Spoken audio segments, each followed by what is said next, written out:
हरिओम. श्री विष्णू सहस्रनाम श्रीराम कोल्हटकर यांनी केलेले निरूपण. पुष्कराक्ष.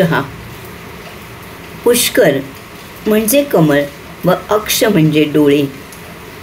ज्याचे डोळे कमळाप्रमाणे आहेत असा भगवंत, असा या नामाचा साधा सोपा अर्थ. कमळासारखे डोळे असणे हे आपल्याकडे एक सौंदर्याचे प्रतीक मानले गेले आहे. एक पोपट हा पक्षी सोडला आणि तृणभक्षक हरिण, हत्ती हे प्राणी सोडले तर बहुतेक सर्व पशु पक्ष्यांचे डोळे हे वर्तुळाकार आढळतात आणि मधोमध दिसणारे बुबुळ यातून त्यांची हिंसात्मक वृत्ती व प्रसंगी क्रौर्यही दिसून येते. बहिरी ससाण्यासारखी नजर हा वाक्प्रयोगी या पक्षाच्या वृत्तीतून रूढ झालेला आहे. यातून धूर्तता, भक्ष्यावर झडप घालण्याची वृत्ती इत्यादी गुण आपल्या दृष्टोत्पत्तीस येतात. याउलट गीर जातीच्या गायीचे डोळे आपण बघितले तर आपणास प्रेमळ शांत नजर म्हणजे काय हे लगेच कळून येईल. असेही म्हणतात की माणसाची नजर खूप काही सांगून जाते. विशेषतः गृहिणींना नजरेवरून माणूस ओळखण्याचे ज्ञान असते, देवदत्त देणगी असते असे म्हणतात.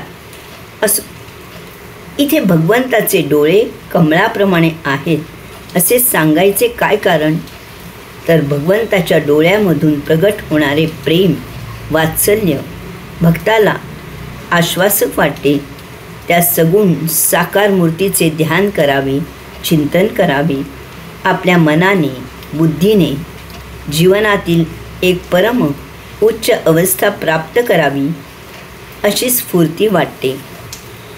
लहानपणीचा डोळ्यातून दिसणारा निरागसपणा व्यवहारी जगात वावरू लागल्यावर, टक्के टोणपे खाल्ल्यावर केव्हाच लोप पावतो. लहानपणीचा फोटो बघून आपणच आपल्या प्रेमात पडतो. याचे एकमेव कारण म्हणजे डोळ्यातून व्यक्त होणारा निरागसपणा. योगदासांच्या भाषेत बोलायचे झाले तर आपण योगिक जीवन जगलो तर आपली दृष्टी निर्मळ व्हायला काही अडचण येऊ नये. सत्पुरुषांना भेटण्याचा, त्यांच्याशी वार्तालाप करण्याचे भाग्य ज्यांना लाभले त्या सर्वांचा अनुभव हाच आहे की त्या सत्पुरुषांची दृष्टी निर्मळ होती, मंगल होती.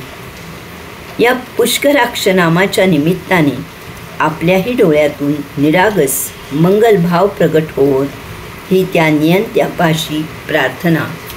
हरिओम.